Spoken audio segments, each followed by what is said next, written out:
I would like to hear your thoughts on what's saved, always saved.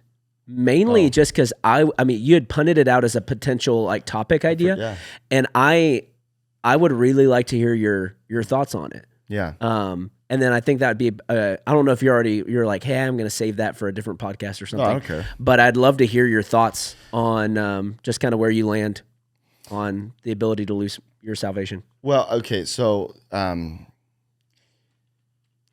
people tend to go to either, are you Arminian or are you, a Calvinist? And the truth is there's more than just those two options. I would say that I'm more Wesleyan. Okay. Which, anyways, all that being said, that's just for people. If they want to go, hey, I want to look into this, go look at what John Wesley taught on this. It's really good. He's the guy who started the Methodist movement. Yes, for sure. But anyways, part of this is semantics, but I don't like the word lose as much. 100%. Because it doesn't communicate the right thing. I absolutely believe you can forsake the covenant of God. Now, if somebody were to say, yeah, okay, but the elect of God never walk away. What about Israel? That's literally what happens in Romans 9 through 11. They are literally the elect of God. In the Old Testament, they're the chosen people of God. And there was a remnant. Why? Because some of them walked away. The whole book of Hebrews is written to Jewish Christians who are like, thinking about going back to the time Second Temple Judaism because of the persecution, all these things. And it's like, no, Jesus is a better way. He has a better ministry. He has a better covenant, et cetera. But I would say this. I think the framework has to be this.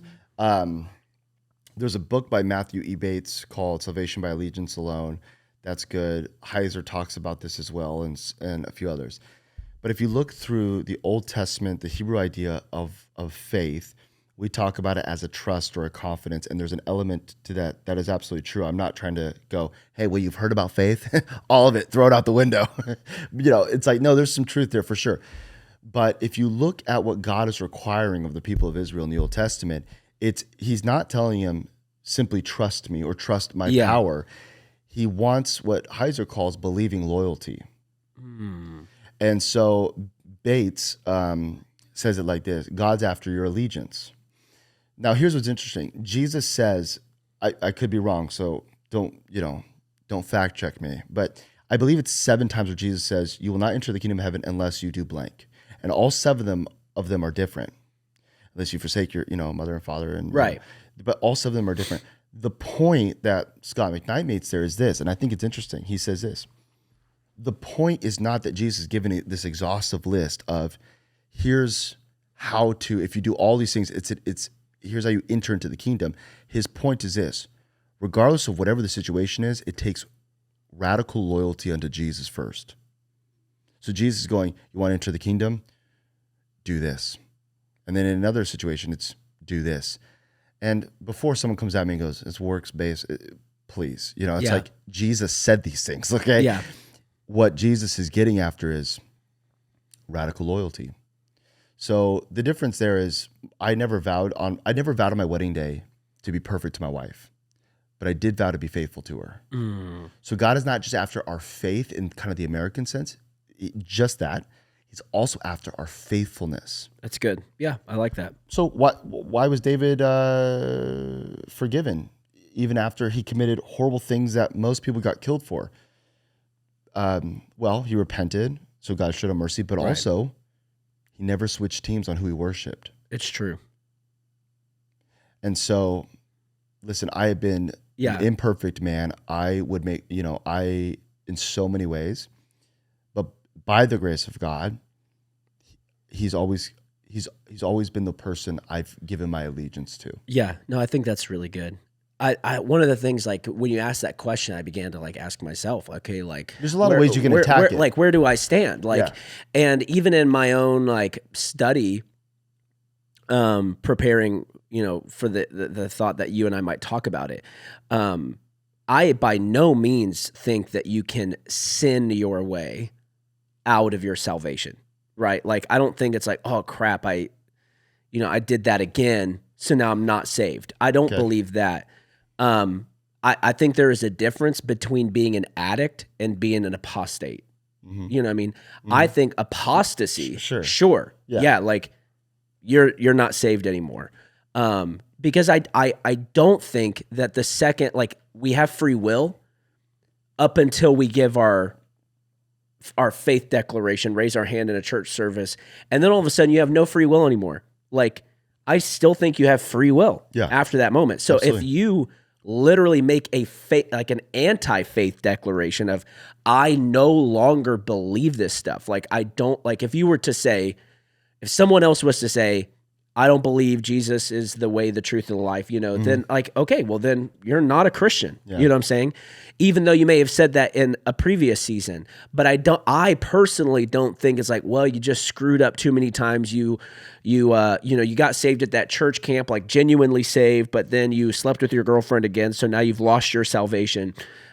We can't work our way into salvation, but we do, to a certain degree, faith our way into salvation. That's why Ephesians 2:8 says, you know, what it says. But I think you can faith your way out of salvation. If you can faith your way in, you can faith your way out. Well, and I think too, you know, your comment on, like, you can't sin your way out.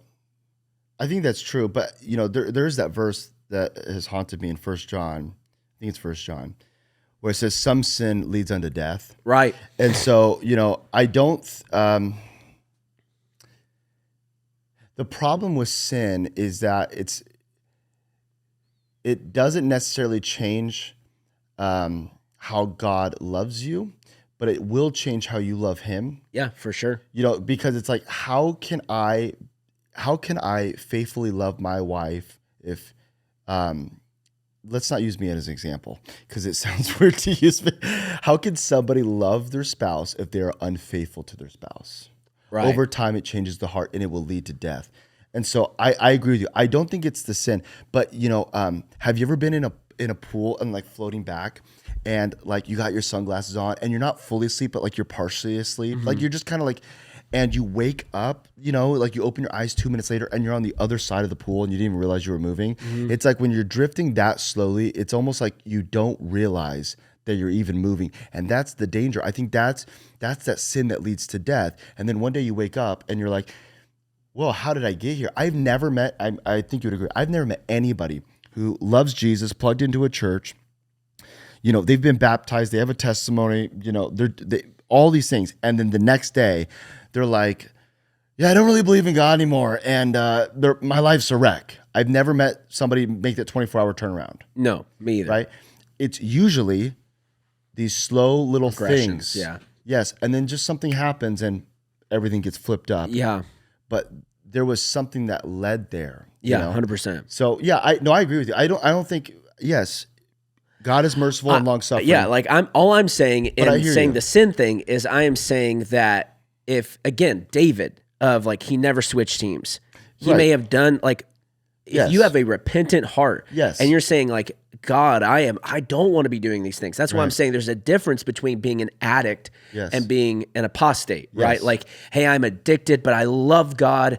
I believe he's the way, the truth, and the life, but I can't stop doing this thing. I don't think because you can't stop doing that thing that your salvation is in question.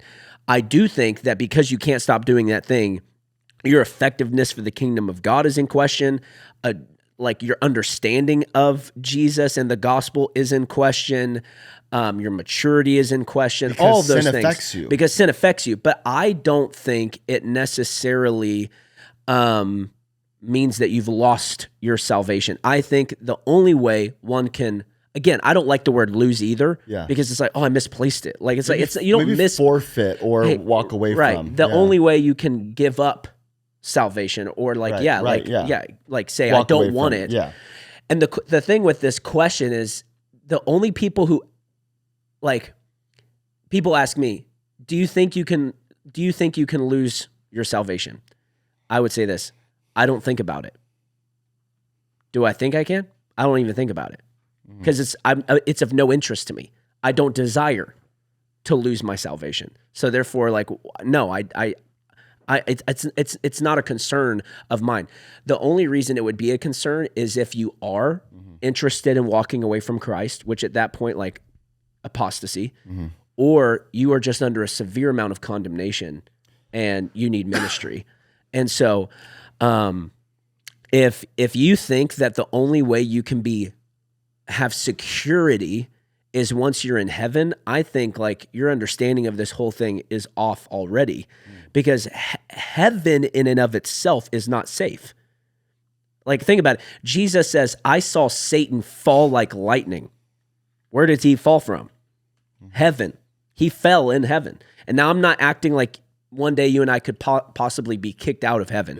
No. I'm not like you could take there, it. Yeah, you could take it a hop, skip, and a jump and like go somewhere I'm not going. Because we'll be resurrected and our flesh will be gone. Yes. But I get the point where you're saying like security is not found in a place; it's found in a person, right? Right. And so if you're thinking like, oh, I'll be secure whenever I get to heaven, if you're not secure now, why would you be secure there? Because our security comes from Christ, right? I think the Bible is clear enough to have confidence, but vague enough to keep you on your toes. Yes, and I agree, and I think that the issue is, to go back to your point, the issue is not if I sin, will I lose my salvation? Right. The issue is this: if you continue in this, you won't want it. Yeah, exactly. The will is that's a good way to put going to. Your will gets changed. Our will is getting transformed all the time. It's that whole thing of everyone's getting discipled. Everyone's being formed by something. You didn't just start your spiritual formation journey. You've been being formed by everything and everyone for your whole life. 100%. That's what made you here. And so sin will form your will. 100%. Eventually, you won't want it. I can think of one person in particular. I don't know him like personally. We've had some correspondence. Why do you name him right now on this? I'm okay. I'm just kidding. But I'm okay. I'm just messing with you. But he sings in a group. Yeah. Like it's him and another guy. Yeah. And at one point, he was a youth pastor. I really like their music. That's not Christian music. Yeah. They're really great. And he is not a Christian anymore, not at all. And to me, I am of the persuasion that would say I don't think he's saved. Even though at one point he was the dude preaching the sermons, and maybe on his bucket list for the year was tell X amount of people about Jesus this year.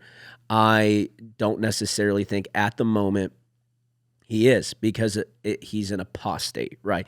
By definition, that sounds so hardcore. He's an apostate. But by definition, apostasy is just an apostate is someone who has walked away from their belief system, their faith, whatever that may be. Denied it. Yeah. And they've denied it, saying like, hey, I no longer prescribe to this belief system. So he is by definition that, and it breaks my heart. But yeah, I don't think that just because there was one season where he was like, Jesus, Jesus, Jesus. Yeah. That automatically means that like, oh, well, he may have had this season of apostasy or whatever, but at the end of the day, God still got him. This is so funny. My parents were on a cruise, like I think it was in Jamaica, and they went on one of the excursions, right? They like ported somewhere, and they get off and they're going to see all the stuff. And there was a guy who was kind of the excursion guide, and they would jump in the car with him and he'd drive them around. And so they're in the car with like random people, like they don't know all the other people. And the guy, he's like a local Jamaican guy, and he drives them back to the ship. And as soon as he parks the car, he locks the doors. And everyone's like, what the heck is going on? And he says, no one's getting out until everyone has repeated after me.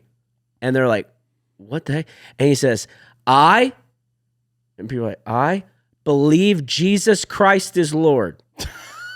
Oh my God. And he's trying to get them to repeat after him in this moment. He's like, you're literally not getting out of this car until you repeat these words.